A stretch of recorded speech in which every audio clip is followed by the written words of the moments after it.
सभी बच्चों को मेरा नमस्कार।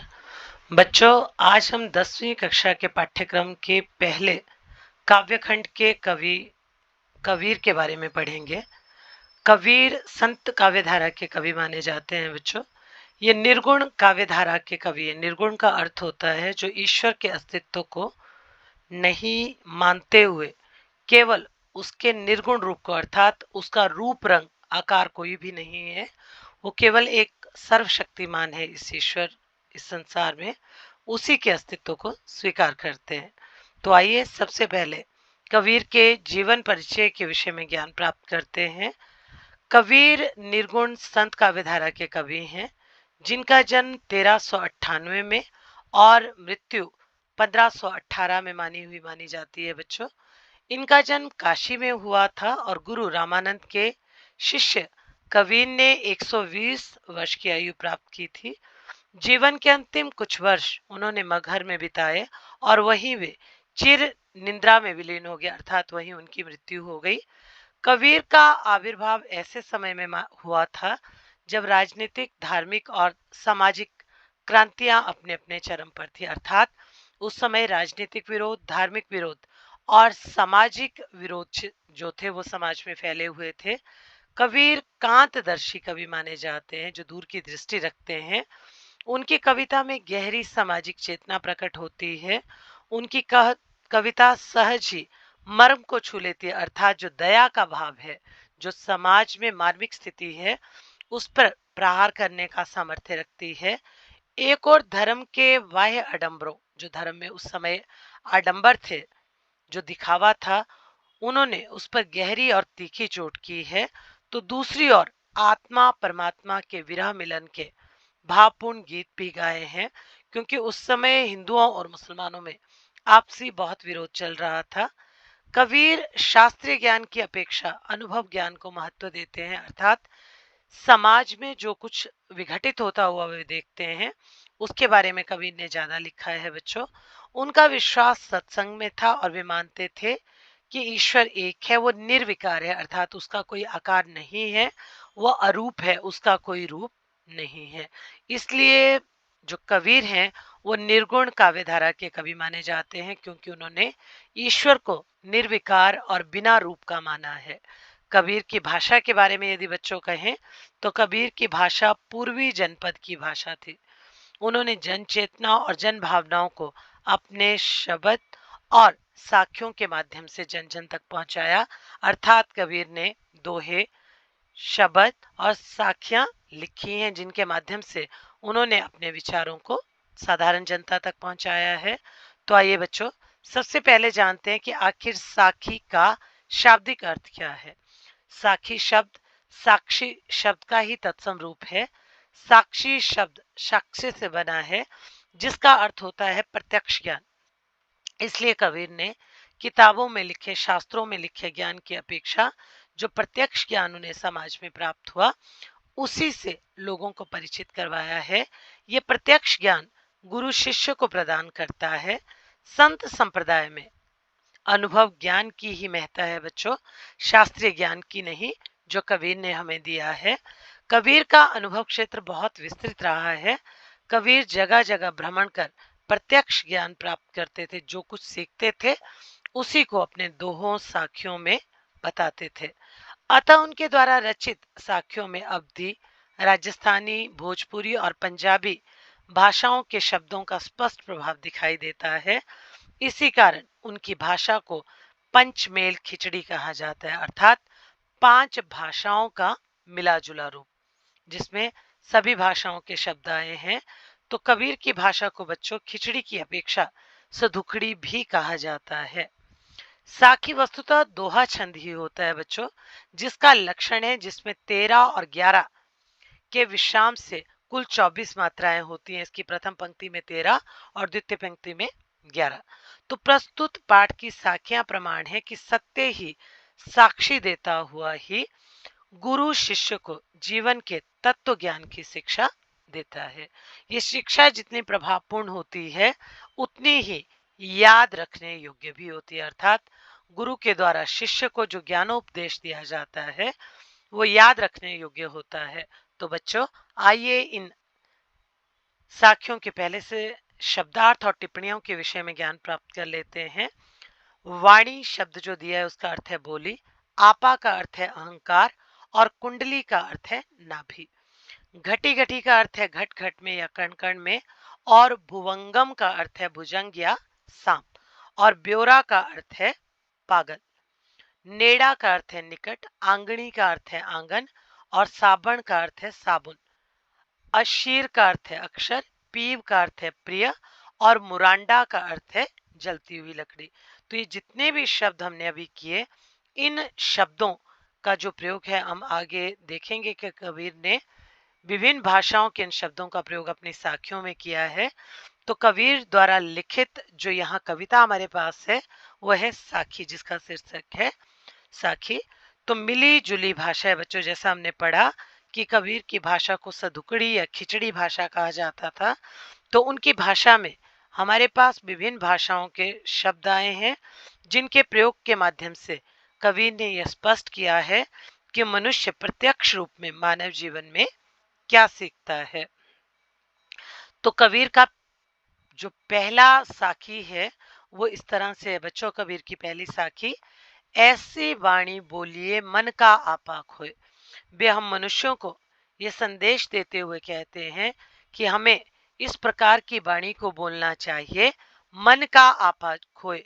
जो हमारा मन है उस मन को वो एक इस तरह का भाव वो मन में ले आए कि हम अपना जो आपा है, आपा का अर्थ होता है बच्चों कि हम जो अहंकार करते हैं उस अहंकार का हम त्याग कर दें, अहंकार से रहित हम भाषा को बोले, अपना मन शीतल करें, हम अपने मन को भी ठंडा रखें और औरन को सुख दे। और ऐसी वाणी हमें बोलनी चाहिए कि जिस वाणी को बोलने से दूसरों को भी सुख प्राप्त हो, उनको कष्ट ना हो।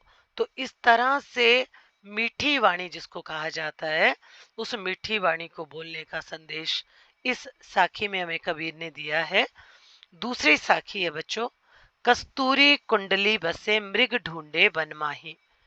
कि जो मृग होता है, हिरन जो होता है, उसकी नाभि में जो कस्तूरी अर्थात जो एक तरल द्रव्य कस्तूरी होता है, उसकी खुशबू से व्याकुल होकर वो इसे वन में, वन माही का मतलब है वन में ढूंढता रहता है। कुंडली बसे, वो उसके कुंडली अर्थात उसकी नाभि में ही स्थित होती है, परंतु वो उसको वन वन में ढूंढता रहता है। ऐसे घटी घटी राम बसे हैं। घटी घटी का अर्थ है घट घट, अर्थात संसार के हर एक कण में राम बसे हुए हैं। दुनिया देखे माही, पर जो दुनिया जो है वो उसको संसार की अन्य जगहों में अर्थात मंदिरों तीर्थ स्थानों में ढूंढती रहती है। तो कबीर जी कहते हैं कि अगर ईश्वर को ढूंढना है तो अपने मन में ढूंढो, तभी तुम्हें उस ईश्वर के दर्शन होंगे। यहाँ राम का अर्थ है ईश्वर, जो सर्वशक्तिमान है, निर्गुण है। जिस तरह हिरन वास्तविकता को नहीं जानता है कि वह सुगंध उसकी कुंडली में ही बसी हुई है, उस सुगंध को वो वन में लगातार ढूंढते हुए व्याकुल रहता है, ठीक उसी प्रकार हम मनुष्य हमारे मन के अंदर ही जो आत्मा रूपी तत्व उस परमात्मा का बसा हुआ है, उसको हम ना देखकर उस परमात्मा को मंदिरों में मस्जिदों में ढूंढते रहते हैं। तो एक बहुत अच्छा संदेश यहाँ प्रत्यक्ष रूप से कबीर ने हमें दिया है। अब बच्चों तीसरी जो साखी है उसमें कबीर ने हमें बताया है कि किस तरह जब तक अभिमान मन में होता है हमें ईश्वर की प्राप्ति नहीं होती है। जब मैं था तब हरि नहीं, मैं का अर्थ है यहाँ अभिमान, कि जब तक मेरे मन में मैं अर्थात अहंकार का भाव था तब तक मुझे उस हरि अर्थात उस ईश्वर की प्राप्ति नहीं हुई। मेरे इस हृदय में उस ईश्वर का वास होते हुए भी वो ईश्वर नहीं था, अर्थात मुझे उसकी प्राप्ति नहीं हुई। अब हरि है, मैं नहीं।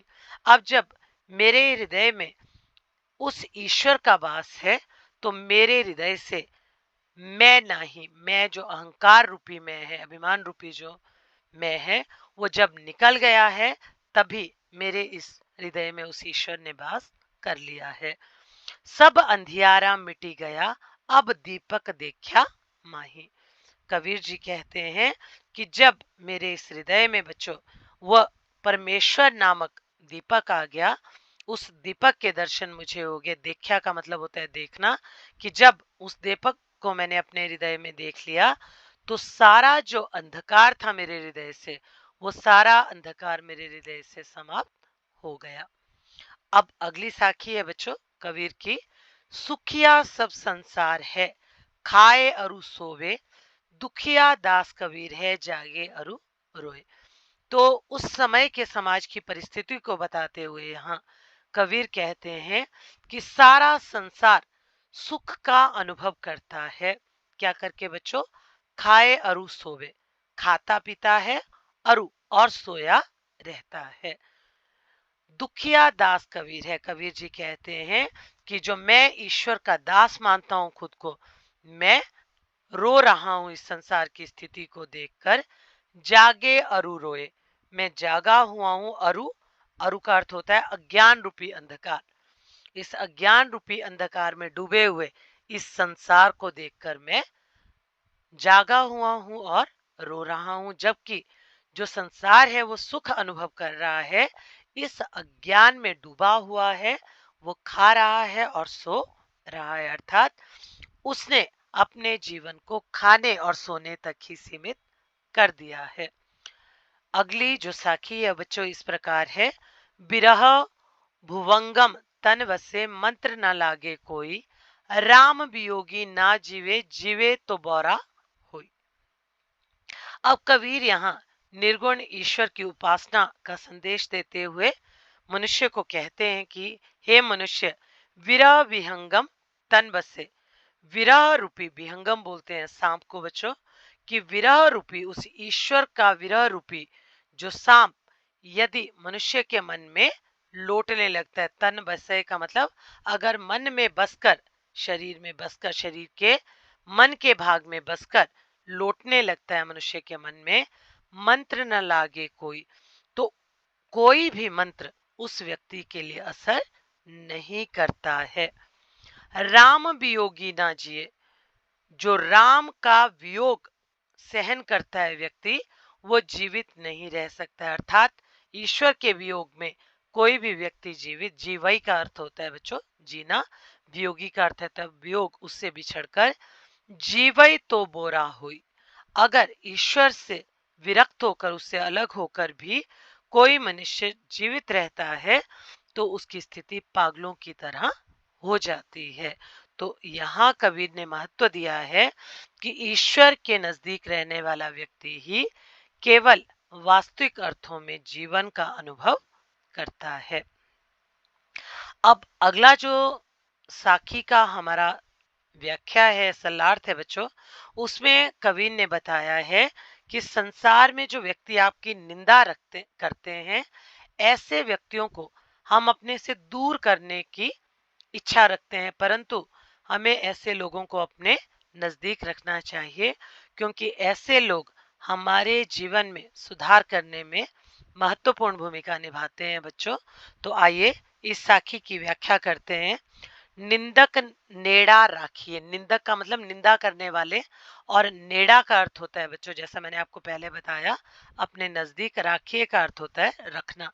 कि निंदक व्यक्तियों को, जो निंदा करते हैं आपके, ऐसे व्यक्तियों को हमेशा हमें अपने नजदीक रखना चाहिए। आंगनी कुटी बंधाए, अपने आंगन में ही कुटिया बंधवा कर उन्हें रखना चाहिए। अर्थात इतना नजदीक जितना हमारा आंगन होता है, उस तरह उन व्यक्तियों को हमें अपने नजदीक रखना चाहिए, अपने निकट रखना चाहिए। अगर हो सके तो अपने आंगन में उनके लिए कुटिया या घर बनवा देना चाहिए। अब क्या लाभ है ऐसे व्यक्तियों का बच्चों? बिन साबुन पानी बिना, बिना साबुन के पानी बिना, और बिना पानी के, पानी का अर्थ है यहाँ पानी, निर्मल करे स्वभाव। बिना साबुन और पानी के वो आपके स्वभाव को इस तरह निर्मल, निर्मल का अर्थ है स्वच्छ, कर देता है, जिस तरह हम पानी और साबुन से अपने शरीर को स्वच्छ करते हैं। तो एक बहुत अच्छा संदेश यहाँ कबीर ने इस साखी के माध्यम से हमें दिया है बच्चों। अब अगली जो हमारी साखी है बच्चों, उसमें कबीर ने व्यंग्य किया है उन लोगों पर, उन पंडितों पर जो हमेशा पोथी को पढ़ पढ़ कर, उन बड़ी बड़ी किताबों ग्रंथों को पढ़कर अपने आप को विद्वान मानते थे। तो कबीर कहते हैं कि पोथी पढ़ी पढ़ी जगमुआ पंडित भयानक होए, कि बड़ी बड़ी पोथियों को पढ़कर जग, जग मतलब संसार, मुआ का मतलब है, मुबा मतलब मर जाना, इस संसार के बड़े बड़े विद्वान मर गए हैं जिन्होंने बड़ी बड़ी पोथियां पढ़ी थी, पर आज दिन तक कोई भी उन बड़ी बड़ी किताबों को पढ़कर ज्ञानी नहीं बन पाया है। पंडित का अर्थ है बच्चों यहाँ ज्ञानी, जाति से इसका संबंध नहीं है कि ज्ञानी कोई, भया, भया का मतलब होना, न कोई, कोई भी ज्ञानी नहीं बन पाया है। एक कई अशिर पीव का, अशिर, अशिर का मतलब है यहाँ बच्चों अक्षर, कि जिसने एक भी अक्षर, प्रेम का, पीव का अर्थ है यहाँ प्रेम, कि एक भी अक्षर जिसने प्रेम का पढ़ लिया है, पढ़े सो पंडित होए, जिसने एक भी अक्षर पढ़ लिया वही व्यक्ति विद्वान बन जाता है, क्योंकि ईश्वर प्रेम ही सच्चा प्रेम है और उसे जानने वाला व्यक्ति ज्ञानी है। जो व्यक्ति बड़ी बड़ी किताबों को पढ़कर भी इस बात को नहीं समझ पाता है, वास्तविक अर्थों में वो ज्ञानी नहीं कहलाता। क्योंकि बच्चों कबीर अनपढ़ थे, उसके बावजूद उन्होंने जो मूल भाव है उसको समझा ईश्वर भक्ति का, और हम लोगों के साथ, हम मनुष्यों के साथ साझा किया, हमें ज्ञान देने के लिए कि वास्तव में पंडित व्यक्ति कौन होता है। तो अब इस साखी का जो अंतिम है हमारे पढ़ाव, पड़ा उसकी ओर चलते हैं बच्चों। अंतिम साखी की व्याख्या करते हैं।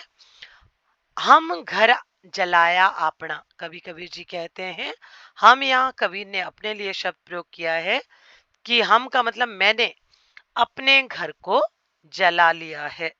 कबीर कहते हैं मैंने अपने घर को जला लिया है अपने हाथों से, अर्थात जो मोह माया मेरे मन में थी, उस मोह माया रूपी घर को जलाकर मैंने ईश्वर के प्रति ज्ञान प्राप्त कर लिया है। लिया मुरांडा हाथी, मुरांडा बोलते हैं जलती हुई लकड़ी, जैसे मशाल होती है उसको हम मुरांडा कह सकते हैं बच्चों। तो उस जलती हुई मशाल को मैंने अपने हाथ में ले लिया है। अब घर जालो तास का, तास का मतलब उसका, जालऊ का मतलब है जलाना, अब मैं उसका घर जलाऊंगा, जे चले हमारे साथी। अब मैं उस व्यक्ति का घर जलाऊंगा, अर्थात उसे मोह माया से विरक्त करूंगा, उसे मोह माया से दूर करूंगा, जो मेरे साथ चलने के लिए तैयार है, अर्थात जो इस मोह माया से मुक्त होना चाहता है और जो ईश्वर का ज्ञान प्राप्त करना चाहता है, उस ईश्वर के ज्ञान प्राप्त करने वाले भक्त को मैं अपने साथ लेकर चलूंगा और उसके मोह माया रूपी जो घर है उसका मैं विनाश कर दूंगा। उसको मैं उस मुरंडा से, अर्थात वो जो मुरांडा मैंने हाथ में पकड़ा है, वो जलती हुई लकड़ी जो हाथ में पकड़ी है, उससे मैं क्या करूंगा, उस घर को, उस मोहमाया रूपी घर को पूरी तरह से जला दूंगा। तो बच्चों ये थी कबीर की साखियां जो हमें समाज में एक नए भाव को, एक नए भक्ति भाव को लेकर चलने का निर्देश देती हैं। तो आशा करती हूँ कि इस मेरे चैनल के माध्यम से आप कबीर की इन साखियों को समझने में सक्षम रहे होंगे। मेरा ये चैनल आपको इन साखियों को समझाने में सहायक होगा। इसी आशा के साथ कि आप बच्चों को जिस भी उप विषय की आवश्यकता इस हिंदी विषय में पड़े, उसके लिए आप मुझे जरूर बताएंगे और मैं अपने वीडियो के माध्यम से आपकी उन समस्याओं को सुलझाऊंगी। इसी आशा के साथ मैं सभी बच्चों से पुनः आग्रह करती हूँ कि जिन बच्चों ने अभी ये चैनल सब्सक्राइब नहीं किया है, वे जल्दी से जल्दी इस चैनल को सब्सक्राइब कर लें, क्योंकि इस चैनल पर आपको सभी बोर्ड कक्षाओं के वीडियो उपलब्ध हैं। और जिन बच्चों ने अभी नोटिफिकेशन बटन नहीं दबाया है, वे जल्दी से जल्दी उसे दबा लें, ताकि आपको समय समय पर जो नए अपडेट वीडियो हैं वो मिलते रहें और आपको लाभान्वित करते रहें। इसी आशा के साथ मैं यहाँ अपनी वाणी को विराम देती हूँ। नमस्कार।